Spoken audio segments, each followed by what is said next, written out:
Hello and welcome to News Across Nigeria. I'm Olumide Macaulay. On the program today, African Union to assist displaced people in Adamawa State as Peace and Security Council visit camps across the Northeast.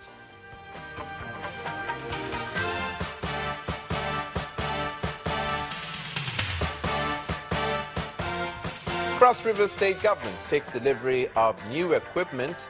Governor Ayade vows to tackle waste management effectively.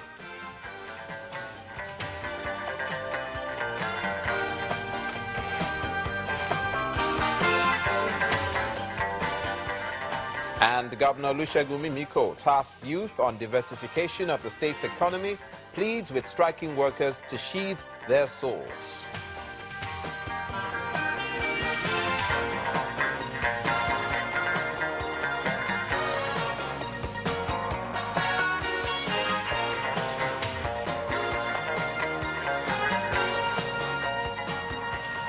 On that note, we begin this edition of News Across Nigeria. In the northeastern part of the country, a delegation of the African Union Peace and Security Council is visiting states affected by the Boko Haram insurgency to assess the level of damage.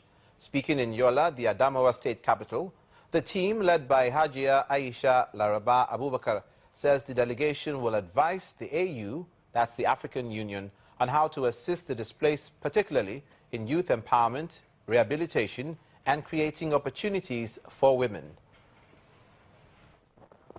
Statistics from the Peace and Security Council of the African Union say that more than 65% of the continent's population within the age bracket of 35 years are exposed to dangers as a result of one conflict or the other.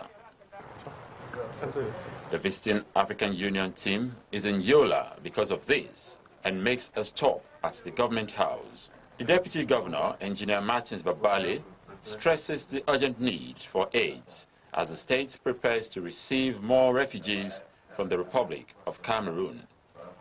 Why we're going to keep them is not the problem.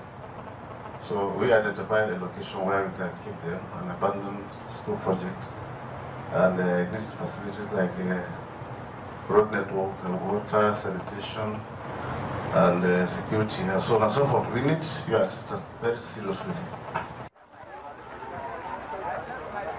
The team then makes it to the Malkohi IDP camp in Yola for an on-the-spot assessment of facilities on ground, including the stock of relief items. The AU team assures the IDPs of better days ahead as they prepare to return to their various communities. I would list to them the areas of needs that I have listened to from the people. I think the interventions would mostly be in terms of livelihood, education, but I'm not just going to report back to the AU. We have some partners that are not the traditional partners, so I will also brief them on the situation here. But I think what we need most is education, skills empowerment for the youth, for boys and girls. These are the areas I think that I have listened to from the people. With the gradual return of peace to most parts of the Northeast, thousands of IDPs have shown interest to return home and pick up the pieces. And their rehabilitation in camps like this will go a long way in making that possible when they eventually return. Also in the north, but this time concerning power, the Minister of that sector, Works and Housing, Mr. Babatunde Fashola, says that until the recurring attacks on oil pipelines across the country stops, the country will continue to experience power shortages. The minister said this in Kano State during an inspection of electoral facilities and meetings with stakeholders in the sector. Mr. Fashola added that there is a disparity in the number of consumers and the records available in the ministry. The Honourable Minister is about to take a seat.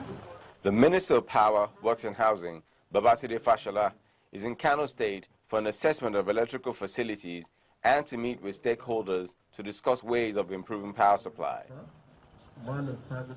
Inspecting meters meant for distribution to homes across the state, the minister is optimistic that the metering system will help in accurately identifying the number of consumers. Today, the records show that only 6 million people are registered as using power. That can't be correct.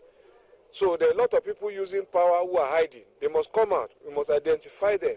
We are hoping that we can do this during the next census exercise, so that if we know how many we are, then we can determine how much power you need a day, and then we can produce that power, and also a redundancy, because it is not enough to just produce enough for you.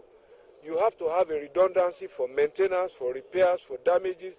So if you don't have redundancy, it means that you won't be able to generate. On the recurring incidents of pipeline vandalism, the minister says the act has grossly affected the supply of electricity, and until that is controlled, there is little that can be generated. Pipeline was vandalized on the 14th of February. We dropped to about 3,000. Between then and the 2nd of June, there have been 14 attacks on various pipelines. And so, as a result of that, the 23 gas power plants that we have are not getting enough gas to fire their turbines. So we are virtually entirely dependent now on the hydropower, which is coming from Jeba, Kainji, Shiroro, and some of the other formations whose gas is not totally out. So the impact is quite significant. The hope of consumers of electricity is that the meetings end positively, as all they want is to enjoy uninterrupted power supply at affordable costs.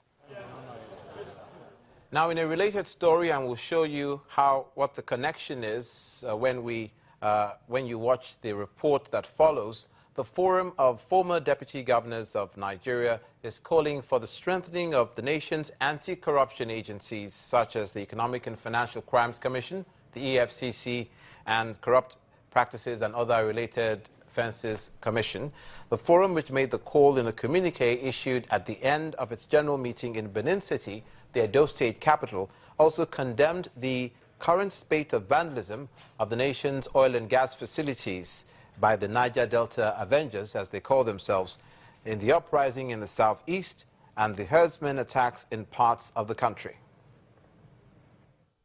The meeting saw members enthralled in all its stages as the group dwelt on the key focus of nation building. And when it ended, the forum came up with this communique, chiefly bordering on national security, the economic sabotage in the Niger Delta, and the problem of herdsmen attacks. The forum condemns the current spate of vandalism and destruction of our national assets by the Niger Delta Avengers and the other emerging militants in the Niger Delta.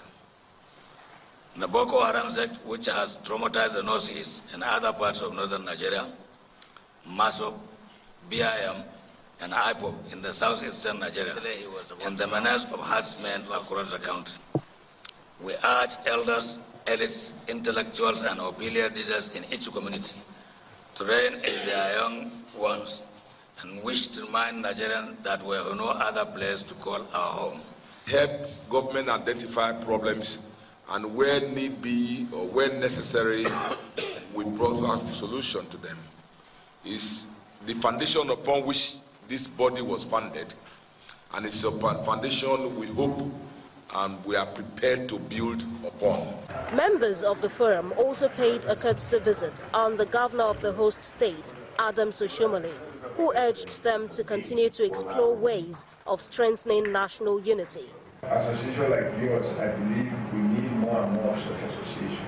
I'm an association man. I think that every pan-Nigeria organization that is organized across ethnic, religious, and even political divide, we need more in order to strengthen national unity.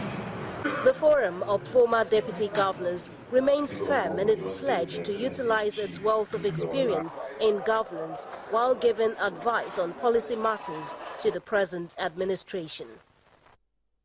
The economy continues to be a major concern of the Nigerian states. When we come back, we'll show you how Governor Tanko Al-Makura is thinking of diversifying Nasarawa State's economy for revenue generation. Please stay with us.